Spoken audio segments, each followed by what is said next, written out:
E, concluindo agora a programação da manhã, seguimos com mais um bloco do SITUS Solutions, que, lembramos a vocês, os nossos pitchers precisam, por favor, respeitar o tempo para que a gente consiga que todos façam a nossa apresentação.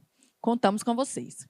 Vamos chamar aqui primeiro Anders Bazoé, CEO da New Loop. Aplausos para Anders.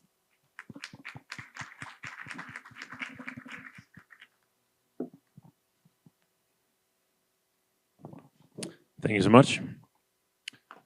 Hola, I'm Anders, co-founder of New Loop. I'm going to be doing this presentation in English because, unfortunately, my Portuguese is not that good. So I'll just jump right to it. I think we're all familiar with the challenges that we're facing here. Waste volumes are on a very high rise due to increasing incomes and basically that we continue to consume more and more as human beings. So that's why we put New Loop into the world. So we're a circular system for reusable takeaway packaging with return vending machines, washing, logistics, and individual QR codes for tracking and basically interaction and for the deposit refunds. All of our packagings are made with an ISCC Plus certified material. So this material is derived from 73% used cooking oil, which lowers the CO2 consumption of producing our cups and packagings. So, for example, our coffee cup only needs to be washed twice to be better than the single-use alternative, though it can be washed hundreds of times. So we're an impact company, and everything we do must contribute to making a positive change in the world. And that's basically how we measure ourselves. We have unique QR codes on all of our packagings so that we can track each item individually. We can turn on and off the deposit value, and we can basically bridge this product to any digital interaction so that we can create value for the end customers. Right now, this is our packagings, but potentially it could be a Heineken cup, it could be branded in any different way. As long as it has a unique QR code, then basically we'll be able to read it. Yes, so this is our return infrastructure.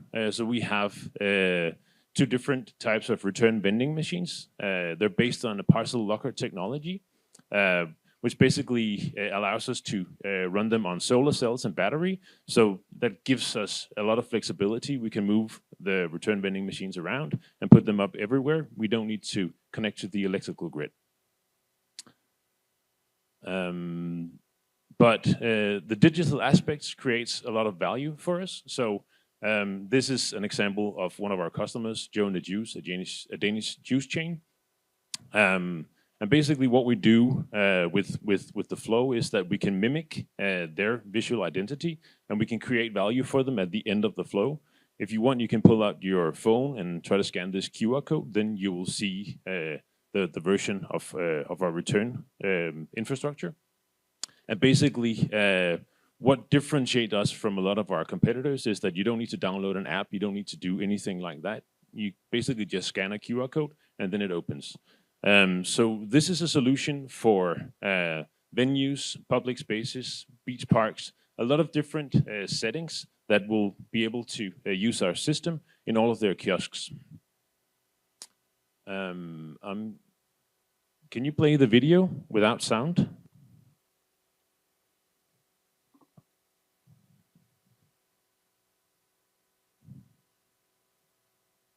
Can you play it? Nope. Can you push play on the video? Apparently that's not working. Well, what I wanted to show you here is basically how it works. No,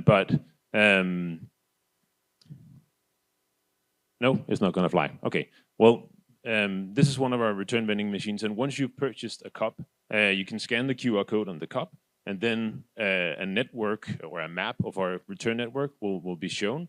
And then basically you can see where the nearest return vending machine is. And then you basically just scan the QR code on the return vending machine, register your credit card via Apple Pay or Google Pay or by scanning your credit card. We can interact with Peaks as well. And then you'll be able to have your deposit paid back. Then you scan the items that you want to return, close the machine, and then we transfer the deposit to your credit card. This is a picture of the return infrastructure that we have in Copenhagen. So basically, it's a heat map of where there's people. Another municipality, Frederiksberg, we've also established with 20 return vending machines.